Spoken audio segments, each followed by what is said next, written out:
Hello everyone, welcome to the class. आज हम करने जा रहे हैं अपनी राइटिंग प्रैक्टिस की सीरीज को स्टार्ट।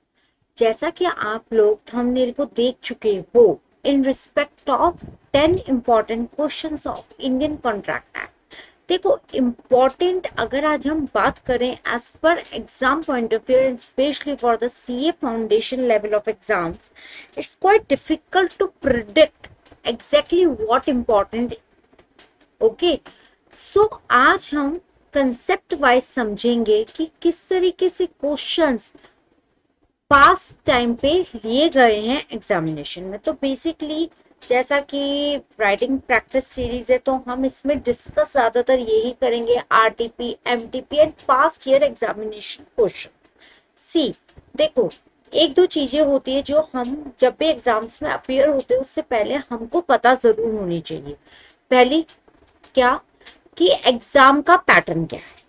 दूसरा, क्या रिपीटेड क्वेश्चंस आते हैं। मैम, आपकी बात गलत, रिपीटेड क्वेश्चन नहीं आते। मैं ये नहीं कह रही कि कभी भी रिपीटेड क्वेश्चन आएंगे, मैं ये कह रही हूँ कि कंसेप्ट तो वही आएगा।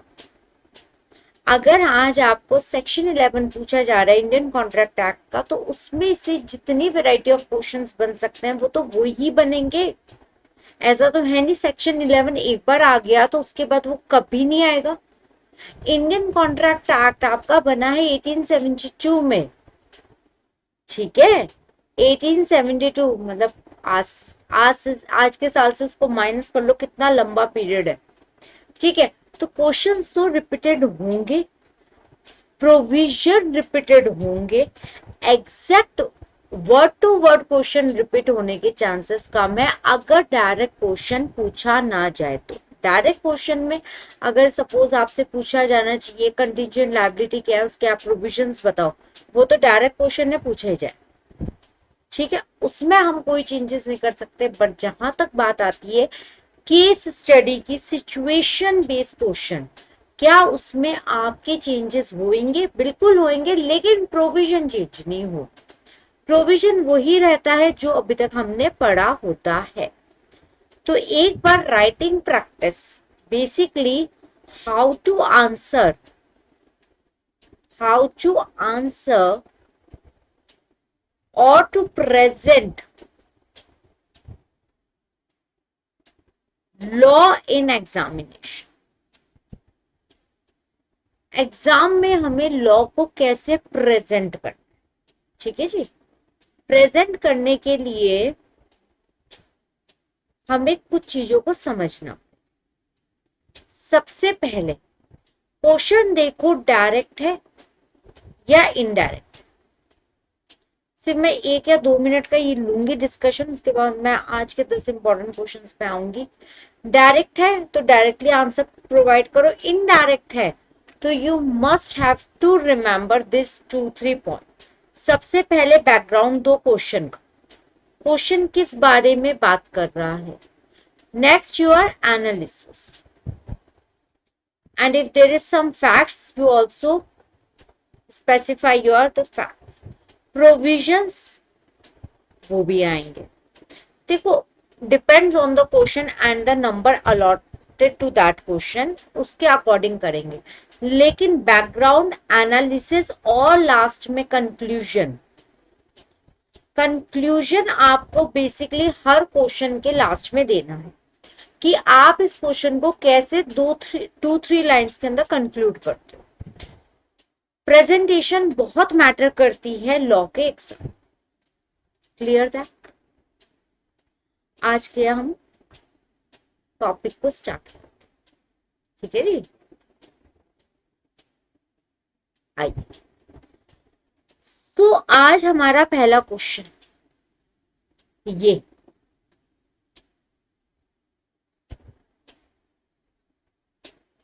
आई थिंक अब प्रॉपर बड़ा बड़ा विजिबल होना चाहिए।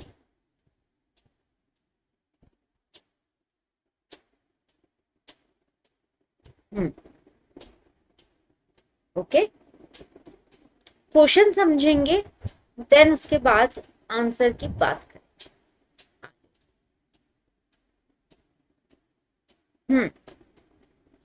ये क्वेश्चन हमारा आया हुआ है दिसंबर 2021। इतना पुराना मांग चलेगा? अरे मैं तो इससे पुराने लाऊंगी, तुम रुको तो सही।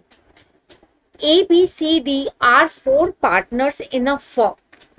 They jointly promise. O jointly, जैसे ही वर्ड आ जाता है इंडियन कॉन्ट्रैक्ट एक्ट में जॉइंटली, मेरे दिमाग की खिड़की खुल जाती है और मुझे सेक्शन नंबर 42, 43 याद आने शुरू हो जाते हैं। आ जाओ जी। They jointly promised to pay rupees 6 lakh to F. B and C became insolvent. B was unable to pay any amount and C could pay only 50,000. A is compelled to pay the whole amount to F. Decide the extent to which A can recover the amount from D with reference to the provisions of the Indian Contract Act 1872, and you have to answer this question in as per the 4 marks allotted to you. ठीक है जी। Question थोड़ा सा typical है, लग जाता है थोड़ा सा। प्रोविजन भी हमको एग्जाम में याद रहता है, बट हाउ टू प्रेजेंट वो हम भूल जाते हैं। देखो यहाँ पे मुझे क्लियर स्पेसिफाई कर रहा है कि ये जो जॉइंटली प्रॉमिस वाले सेक्शन थे उसका पार्ट है। देखो एग्जाम में हमें ऐसे ही याद आता है, हर तरीके से एग्जैक्टली वो वर्ड टू वर्ड याद आ जाए वो तो देखो पॉसिबल ही नहीं है। तो इसमें हमारे दो क्वेश्चन आ रहे हैं, दो सेक्शंस आ रहे हैं, सॉरी, सेक्शन नंबर 42 एंड 43। आइए अब इसको कैसे प्रेजेंट करना है वो देखते हैं।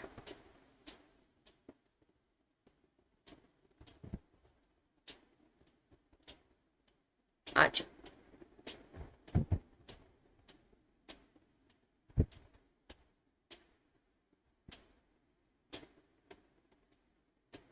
आंसर नंबर 1 किसका है? Jointly promise. अब मेरे इसके अंदर फैक्ट्स आते हैं और हम कह सकते हैं लीगल प्रोविजंस। एग्जामिनेशन में हमारा सिर्फ एक ही पेन यूज होता है, ब्लैक पेन। तो आप ये समझ लो हमें सारा कुछ ब्लैक पेन से ही ऐसे प्रेजेंट करना है कि जब एग्जामिनर एज पर, अगर मैं कहती हूँ मैं एग्जामिनर हूँ तो मुझे main main main main keyword automatically पता लगते जाने चाहिए। आइए सबसे पहला पॉइंट, लीगल प्रोविजन इस सेक्शन के क्या कहते हैं।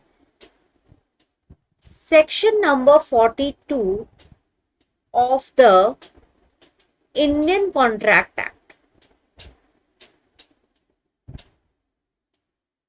Indian contract act 1872 states that when two or more person,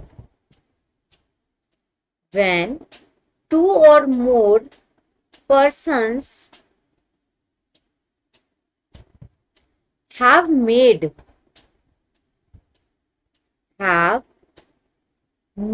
a joint promise,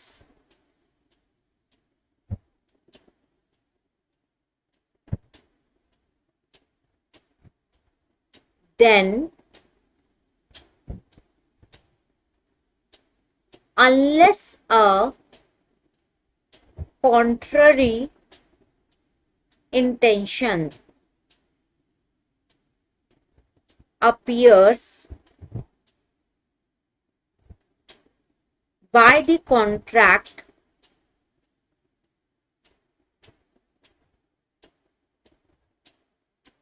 all such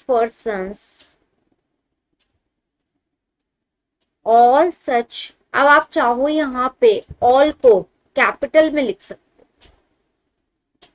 हो। All such person must, word आ गया must, jointly fulfills the promise। Simple सी बात है, सेक्शन 42 सिंपल चीज स्पेसिफाई कर रहा है कि अगर जब भी पर्सन्स आपस में मिलके कहते हैं कि हम किसी चीज को ज्वाइंटली प्रॉमिस कर रहे हैं, जब तक कोई भी इंटेंशनली कंट्रोवर्सी या कॉन्ट्ररी कोई पॉइंट नहीं आता है, तब तक वो लोग अपने प्रोविजंस को, अपने प्रॉमिस को फुलफिल करने के लिए बाइंड है। तो जब मैंने ये आंसर को प्रॉपरली प्रेजेंट किया, मेरे को हाईलाइट हो रहे हैं as per the I am the examiner, I am checking your answer sheet, joint promise, all must jointly fulfil the promise. Okay, अब एक और सेक्शन इसके अंदर ज्यादा हाईलाइट होगा कि अगर कोई पर्सन एब्सेंट हो जाता है, जैसे हमने ज्वाइंट प्रॉमिस के प्रोविजंस में पढ़ा हुआ है कि ए बी सी डी चार मेन पर्सन जुड़े आपस में, उनके अपने लीगल रिप्रेजेंटेटिव होते हैं। अगर चारों में से कोई भी एक पर्सन, दो पर्सन, तीन पर्सन या चारों नॉट अवेलेबल है, डाइड हो गए, कुछ भी हो गया, उनका ऑटोमेटिकली लीगल रिप्रेजेंटेटिव जो होते हैं उनके, वो उस कॉन्ट्रैक्ट को फुलफिल करते हैं। ठीक है, ये हमारा बहुत बेसिक प्रोविजन है। हाँ, क्या ऐसा भी होता है कि अगर दो जने नहीं एबल है पे करने के लिए, तो जो दूसरे हैं वो कर सकते हैं आपस में। हाँ, ज्वाइंटली प्रॉमिस का यही कंसेप्ट है। अब सेक्शन 43 क्या कह रहा है वो समझो। तो आपको ऐसे ही लीगल प्रोविजन स्पेसिफाई करने हैं। Section 43 of the Indian contract act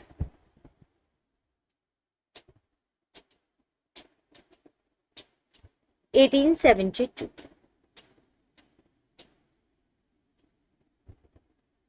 when two or more persons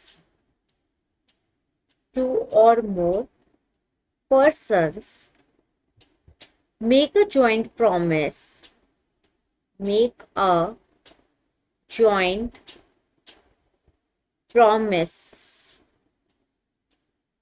the promisee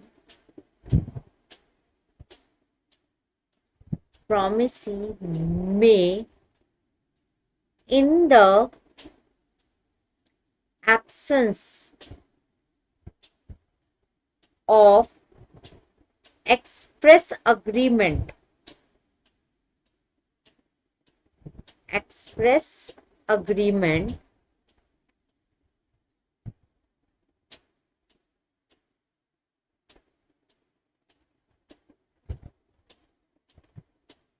to the contrary,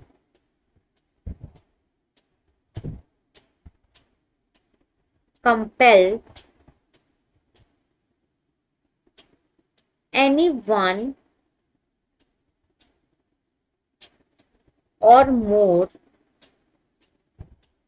of such joint promisers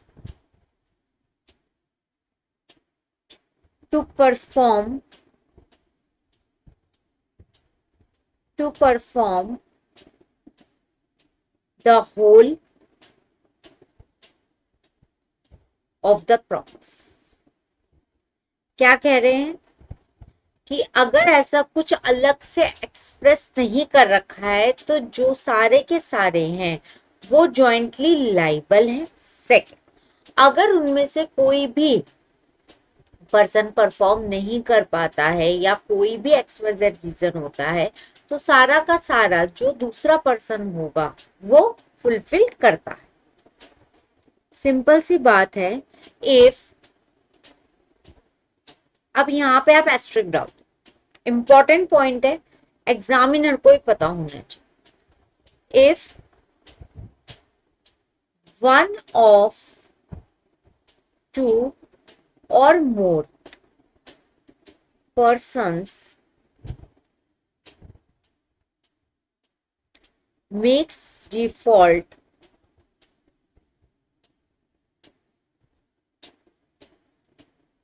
in such contribution,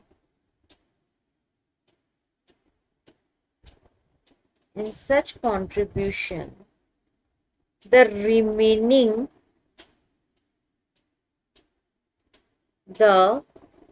remaining joint promisors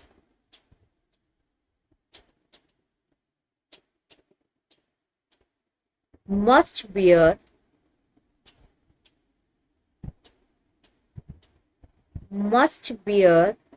the loss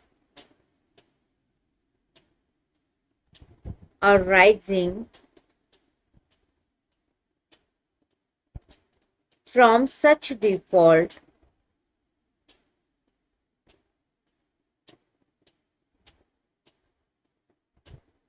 inequations। ये तो हो गया हमारा provision. Ma'am अब एक problem आ रही है हमें, आपने तो ये सारा लिख दिया बट हम कैसे लिखें? हमें ये क्या सारे प्रोविजन बुक से याद करने पड़ेंगे? अगर आप इस चीज को ध्यान दो, जो मैंने लैंग्वेज लिखी है ये थोड़ी सी इंग्लिश में हल्का सा upper level law, exact bare act का नहीं, ठीक है? जब आप एक दो बार रिवीजन करते हो इस तरीके से आप लाइंस लिखना आपके लिए बहुत इजी हो जाए। अब एक बार हम क्वेश्चन की तरफ चलते हैं। क्वेश्चन हमारा बेसिकली क्या कह रहा है? हमें ये कह रहा है कि ABCD ने 4 पार्टनर है फॉर्म में, उन लोगों ने अपना ज्वाइंटली प्रॉमिस किया है कि वो 6 लाख देंगे एफ को, जिसमें से बी और सी नहीं दे पा रहे और सी ने सिर्फ 50,000 दिए हैं। 6 लाख है, 4 जने हैं, ठीक है, और 50,000 सी ने दिया है। A is compelled to pay the whole amount to F. Okay, अब आपको डिसाइड करना है कि क्या ए रिकवर कर सकता है डी से। इतना प्रोविजन लिखते ही हमें समझ आ जाएगा कि बिल्कुल बिल्कुल कर सकता है। आ जाओ जी, फटाफट से इसको कंप्लीट करते हैं। आ जाओ जी। मैंने जैसे ही बोला था लीगल प्रोविजन हो गया, बैकग्राउंड हो गया, फैक्ट्स हो गया, कुछ भी हो गया, पहला पॉइंट आएगा। सेकंड आएगा अब आपका एनालिसिस। क्वेश्चन क्या कह रहा है हमको?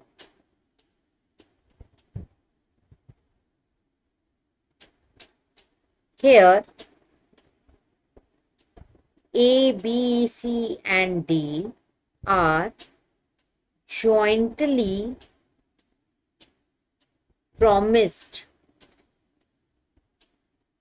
to pay rupees 6 lakh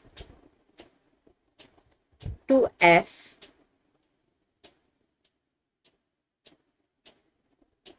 B and C are become insolvent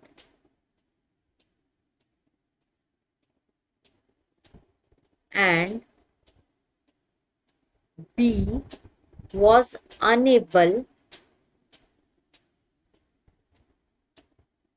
to pay any sum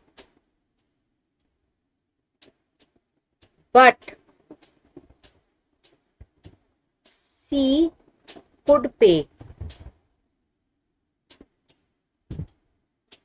only rupees 50,000.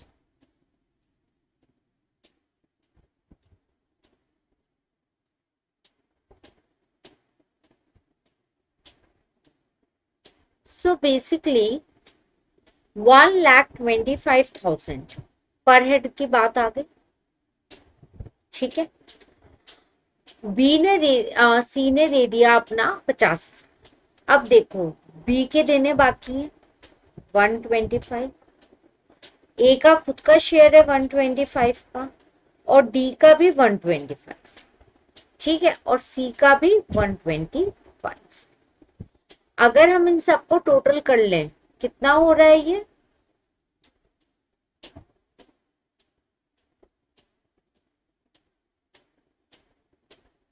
6 lakh, यही होगा।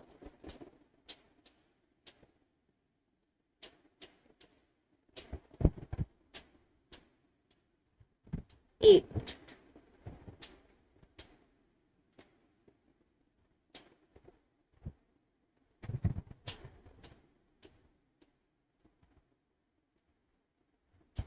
150 होगा ना,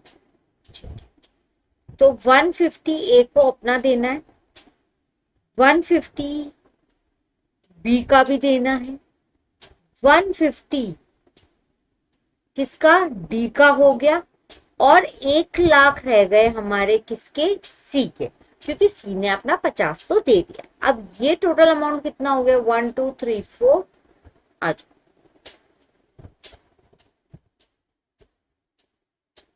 550। अब 550 को हमें किससे डिवाइड करना है, 2 से, डिवाइडेड बाय 2, तो ए के पोर्शन में आएगा 2,75,000 और बी के पोर्शन में आएगा 2,70,000, बी के नहीं डी के, क्योंकि बी तो बिल्कुल हैंड्स अप है उसके कि वो तो बिल्कुल भी नहीं दे सकता। सो अब हम कैसे इनको लेंगे, आ जाओ जी। देखो जब आपसे मिस्टेक हो सकती है हमसे भी हो सकती है, ठीक है जी, आइए। Here A received rupees 50,000 from C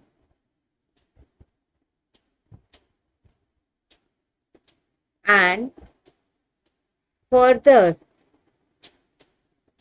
A has to receive 2,75,000 from D and balance 2,75,000 should bear by A only.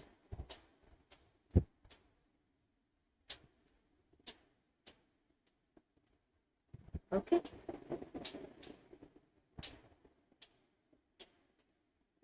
As D should have to provide his share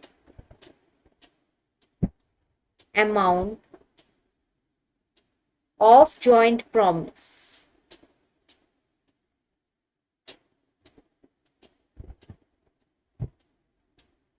Should be.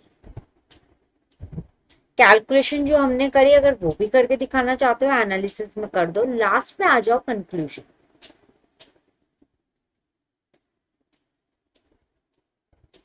As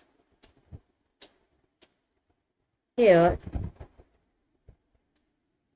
as the joint promise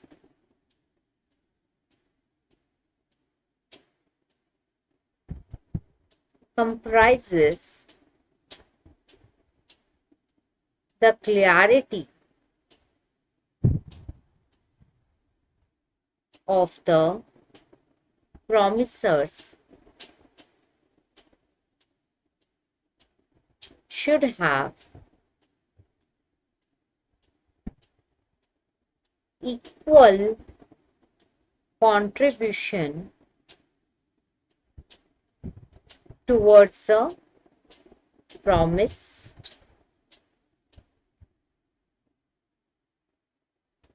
okay, equal contribution होना चाहिए if any one or more promisor would not be able to share the amount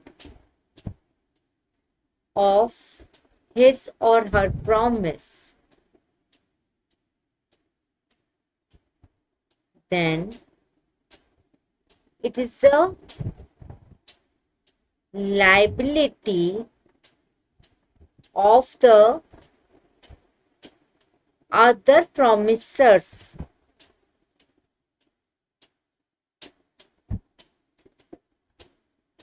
to pay on his or her behalf.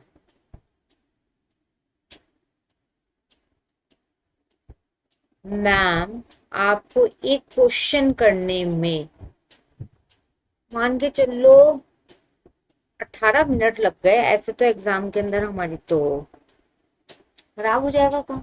नहीं, क्योंकि मैंने आपको यहाँ पे लिखते हुए समझाया।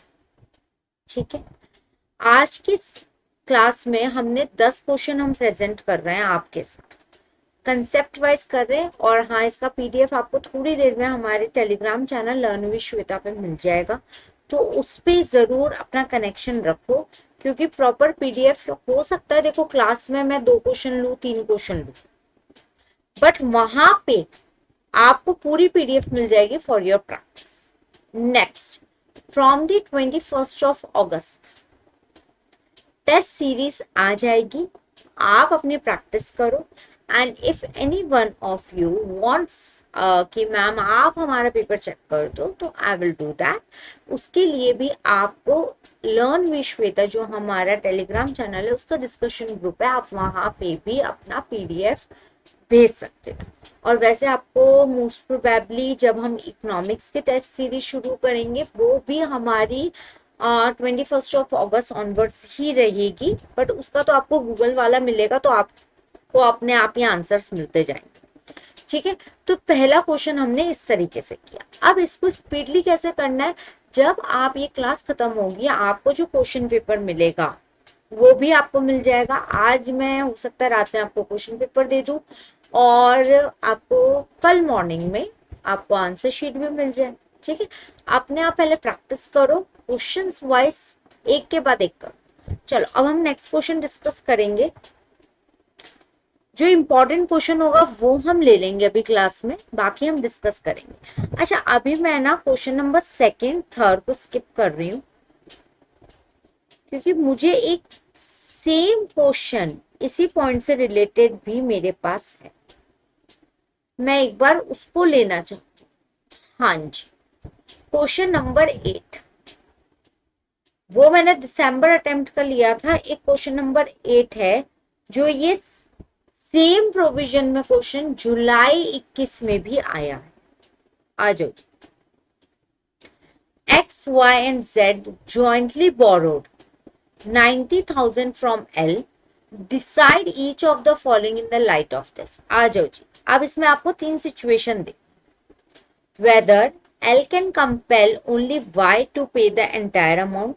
क्या L सारा का सारा Y से मांग सकता है, या whether L can compel only the legal representative of Y to pay the loan of ₹90,000 if तीनों पार्टनर की डेथ हो जाए।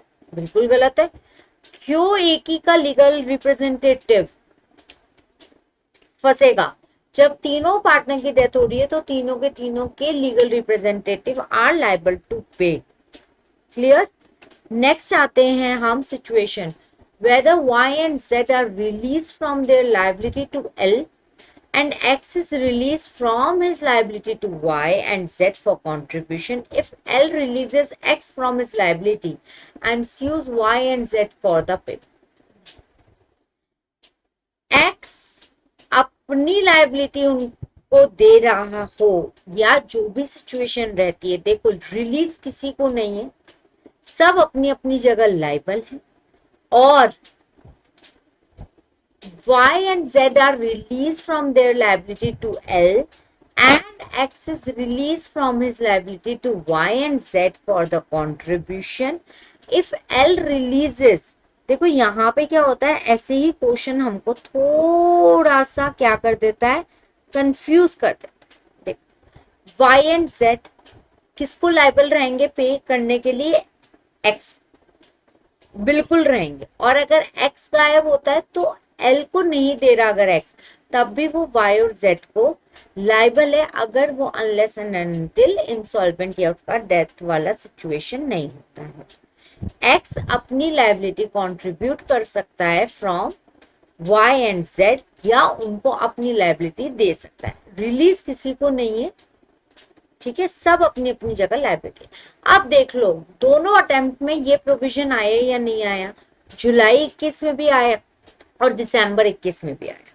बस प्रोविजन को प्रेजेंट करने का पैटर्न चेंज करो। आई बात समझ में?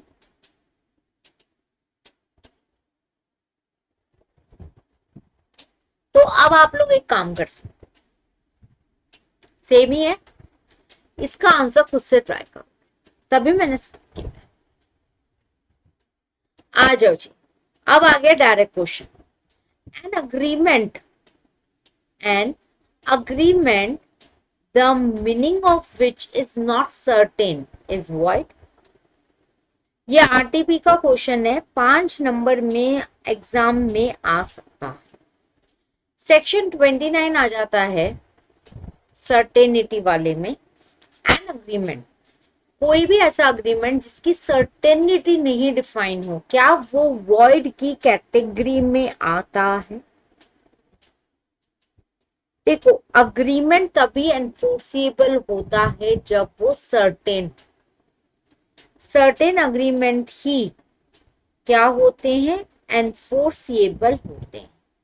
अगर कोई भी कॉन्ट्रैक्ट, अगर कोई भी अग्रीमेंट बाइंड नहीं हो पा रहा, यानी कि एनफोर्स नहीं हो पा रहा, जिसमें सर्टेनिटी डिफाइन नहीं हो रही है, डाउटफुल सिचुएशन में है, तो वो आपकी वॉइड कैटेगरी में आते हैं। 5 नंबर का डायरेक्ट क्वेश्चन है, इसको आप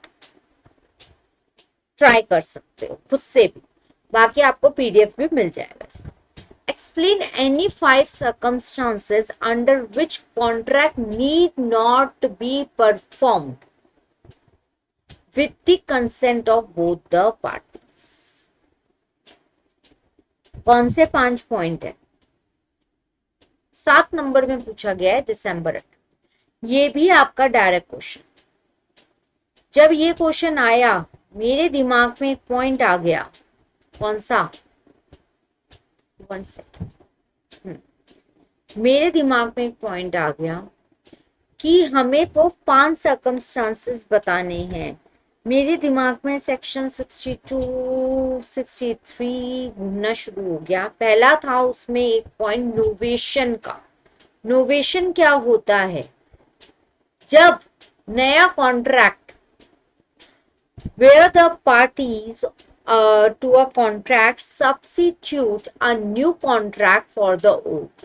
नोवेशन तब आता है, रिसिशन आता है, एक ऑल्टरेशन आता है। ऑल्टरेशन यानी कि अभी करंट कॉन्ट्रैक्ट में ही हम चेंजेस ला रहे हैं।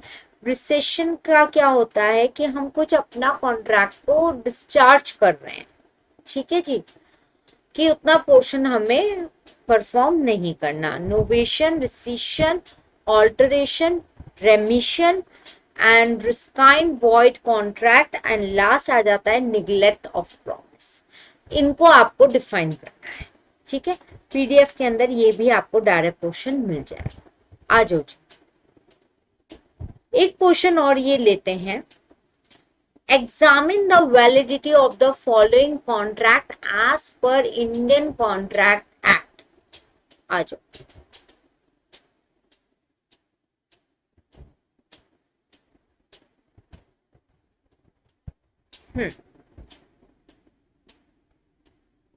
मैं आपके साथ पीडीएफ आंसर वाली भी यही शेयर कर लेती हूँ, तो थोड़ा सा सेशन हम प्रॉपरली ले पाएंगे।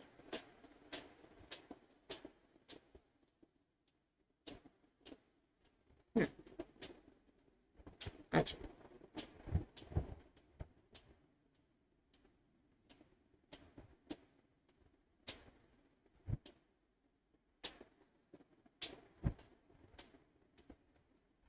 वन सेकेंड,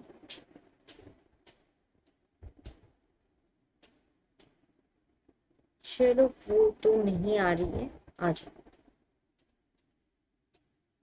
हाँ जी, क्वेश्चन क्या कह रहा है ये? इसमें आपको पहली सिचुएशन ये दी गई है, x as 16 years borrowed a loan of 50,000 from his personal purpose Few months later, he had become the major and could not pay back the amount borrowed on a due date. The lender wants to file a suit against Mr. X. क्या sue कर सकता है? नहीं कर सकता. Reason? क्योंकि जब उसने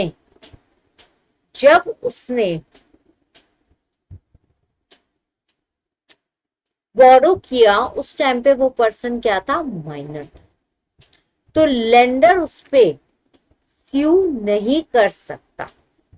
कोई सेक्शन याद आ रहा है? सेक्शन 11 ये कहता है कि जो भी पर्सन कंपेंट टू कॉन्ट्रैक्ट आ रहा है वो मेजर होना चाहिए, साउंड माइंड होना चाहिए और किसी भी तरीके की डिस्क्वालिफिकेशन में नहीं होना चाहिए इन एनी लॉ. ठीक है, मेजॉरिटी यानी कि 18+. अगर वो 16 का है दैट मीन्स वो माइनर है. और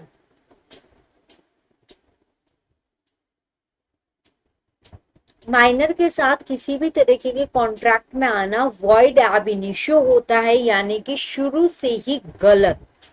क्योंकि वो माइनर है तो वहां पे वो रिकवरी नहीं कर पाएगा. कौन? लेंडर. प्रेजेंट कैसे करना है इसको आप भी पीडीएफ में से देख सकते हो. देखो ये कुछ बहुत इजी है.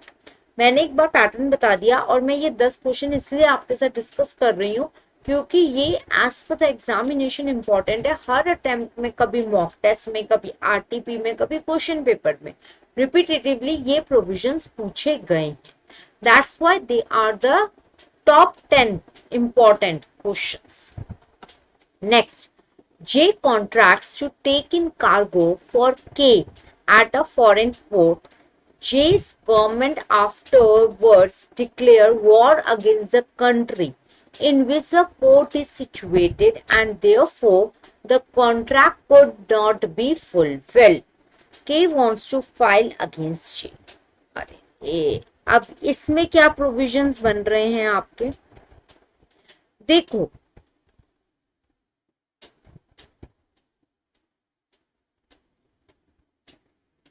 कार्गो किया, भेजा एक पोर्ट से फॉरेन पोर्ट में. अब वहां पे आ गई दिक्कत क्या कि वॉरशिप. अब इस केस में क्या, एक वर्ड आता है आपका इम्पॉसिबिलिटी. ठीक है, इसमें देखो किसी की गलती तो है नहीं. ऐसा तो नहीं है जे की वजह से गलत हुआ या कॉन्ट्रैक्ट या काम रुका या रास्ते में कार्गो रुका है. नहीं, बेसिकली दोनों के बीच में जो कॉन्ट्रैक्ट हुआ है ये ऑटोमेटिकली वॉइड हो गया है due to supervening impossibility caused by the declaration of war. K cannot file a suit against J as J is not liable for non-performance. ठीक है, अब इसी पे ही एक सेम क्वेश्चन और है मेरे पास. ये यहाँ पे इनडायरेक्टली पूछा गया, ये आपके पास डायरेक्ट क्वेश्चन भी 5 नंबर में आ गया. सुपरविनिंग impossibility as per Indian Contract Act, explain with the help of the examples what is the effect of such impossibility. ये जुलाई 21 में भी आया. अब देख लो क्वेश्चन वही आ रहे हैं, घूमते फिरते वही आ गए. सेक्शन 56 को आपसे एक्सप्लेन मांग लिया डायरेक्टली भी और एक केस स्टडी देके इनडायरेक्ट. ठीक है, रिपीटेड क्वेश्चन आ रहे हैं, ऐसे डिस्कस करने में मजा भी आता है. आ जाओ. अब एक और क्वेश्चन आता है आपका कॉजी कॉन्ट्रैक्ट. क्या होते हैं कॉजी कॉन्ट्रैक्ट? एक बहुत इंटरेस्टिंग बात याद आती है कॉजी कॉन्ट्रैक्ट से. जब डायरेक्ट मतलब लॉन्ग लेक्चर्स चलते हैं उसमें हम लोग बहुत ही अच्छा एक एग्जांपल लेते हैं कॉजी कॉन्ट्रैक्ट का. Resembling like a contract. कैसे? स्कूल में हैं हम, किसी बच्चे की कॉपी हम ले आए. स्कूल में है, हम किसी बच्चे की हमने कॉपी ले आए घर, अब यहाँ पे आप बाइंड हो गए हो कि आपको नेक्स्ट डे उसको कॉपी देके आना, रिसेंबलिंग लाइक अ कॉन्ट्रैक्ट। कोई बात नहीं हुई आप लोगों के बीच में, अगर आप चाहो तो उसकी कॉपी फाड़ फूड़ के फेंक भी सकते हो। और ऐसा हमारे काफी बार हुआ है, कभी किसी का इरेजर हमारे पास आ जाता था, पेंसिल आ जाती थी, या हमारी पेंसिल इरेजर किसी के पास चला जाता था, तो कॉन्ट्रैक्ट नहीं होता है बट बाय डिफॉल्ट कॉन्ट्रैक्ट बन जाता है, दैट इज अ कॉजी कॉन्ट्रैक्ट। ठीक है जी। और आपको इसमें 3 साइलेंट फीचर्स भी डिस्क्राइब करने हैं। देखो पता ही नहीं चला 7 क्वेश्चन डिस्कस हो गए, है ना। जब आप लिखने बैठोगे, अपनी प्रैक्टिस करते रहोगे, स्पीडली आंसर्स लिखे जाएं। State with reason whether the following agreements are valid और वॉइड। आ जाओ जी। पहली सिचुएशन आती है, a clause in a contract provided that no action should be brought upon in case of breach. वो कह रहे हैं कि भैया अगर ब्रीच हो जाए, कोई धोखा दे जाए, a clause in a contract provided that no action should be brought upon in case of breach. Contract में लिखा है अगर कोई चला जाता है, अपनी बात को पूरी ना करे, अपने कॉन्ट्रैक्ट को पूरा किए बिना, तो उस पर कोई भी एक्शन नहीं लेना है, तो ये ऑटोमेटिकली वॉइड माना जाए। लीगल राइट नहीं है, लीगल रेमेडी भी नहीं है। Next, where two courts have jurisdiction to try a suit, an agreement between the parties that the suit should be filed in one of those courts alone and not in the other. अब ये क्या बात हो गई, ये valid हो गया कि भाई जो जुरिडिक्शन के अंदर जा रहा है, two courts have jurisdiction to try a suit, तो जो भी अग्रीमेंट हो रहा है पार्टीज के बीच में, the suit should be filed in one of those courts alone and not in the other. ठीक है जी। उन्हीं में ही कर लो जहां पे वो उसकी जुरिडिक्शन आती है, जुरिडिक्शन में ही आपको करना रहेगा, इट्स अ वैलिड। अब ये आपका जुलाई 21 के अंदर ये 4 पॉइंट्स पूछे गए हैं, 4 नंबर में, यानी कि एक एक number.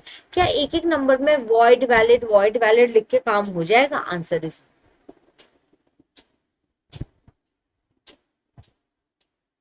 You should have to write the proper reason book, reason भी आपको लिखना पड़ेगा।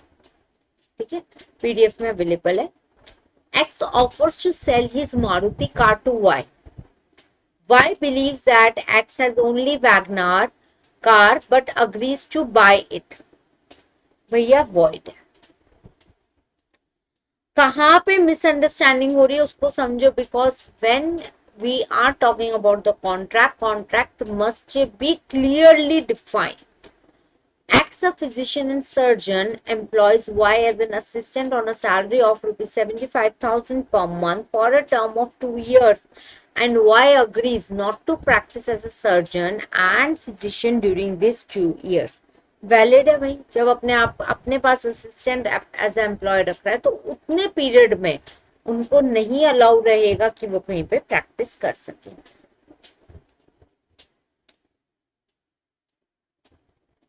एक और क्वेश्चन है, कंटिंजेंट कॉन्ट्रैक्ट, डायरेक्ट क्वेश्चन आया हुआ है ये कि कंटिंजेंट कॉन्ट्रैक्ट क्या होता है, उनके एग्जाम्पल क्या होते हैं। और ये अभी तो मैंने सिर्फ जुलाई अटेम्प्ट लिखा है, ये रिपीटेड आया, कभी आरटीपी में आता है, कभी मॉक टेस्ट में आता है, कभी आपके एग्जामिनेशन में आता है, तो ये इंपॉर्टेंट क्वेश्चन है as per the examination point of view. ये हम डिस्कस कर चुके, ये हम अब एक और लेते हैं क्वेश्चन, आज की क्लास का last question. Rahul, a minor, falsely represent his age, enters into an agreement with the shopkeeper for a loan for purchasing a laptop. He gave his expensive watch as a security, took a loan of 40,000. He was very happy to get 40,000 and quickly went to the market and purchased a laptop worth rupees 30,000. He happily spent the rest of the amount with his friends on a pleasure trip. Okay. Later on, Rahul realized that his watch was an expensive watch and he should not have given like this to the shopkeeper. So he went back to the shopkeeper and asked for his watch back. And also he refused to repay the loan amount. ठीक है. The shopkeeper disagrees to this and file a suit against minor for the recovery. क्या shopkeeper ऐसा कर सकता है? Again same provision आ गया आपका। देखो, शॉपकीपर अगर ऐसा करना भी चाहे तब भी उसको सक्सीड नहीं मिलेगा, क्योंकि उसने एक माइनर को दिया है और माइनर के साथ कॉन्ट्रैक्ट में आना इज वॉइड। तो वो अपना रिक्लेम तो कर लेगा वॉच, कोई इशू नहीं है, बट उसके भी आपने उसको पैसा देना है। ठीक है, तो ये हमारे 10 क्वेश्चन है।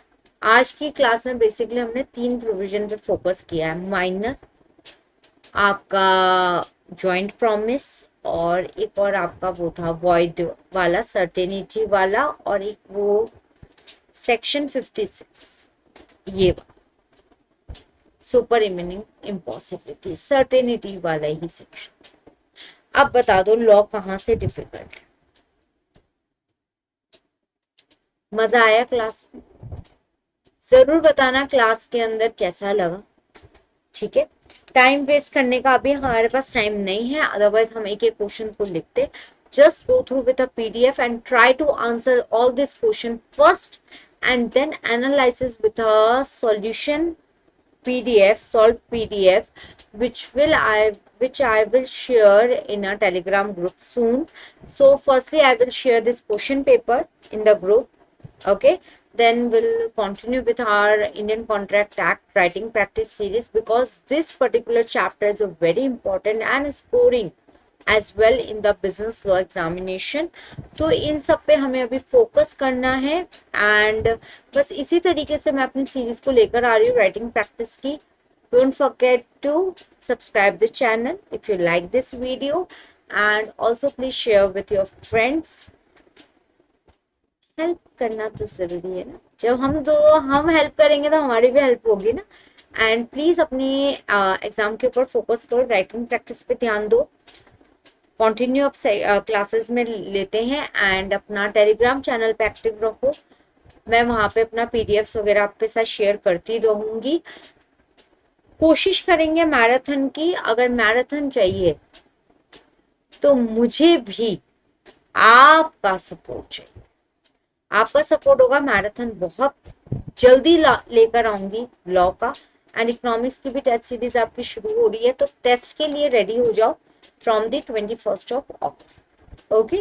Okay ji, bye, take care and keep revising, keep updating yourself, and please join our Telegram channel. Okay, bye, take care.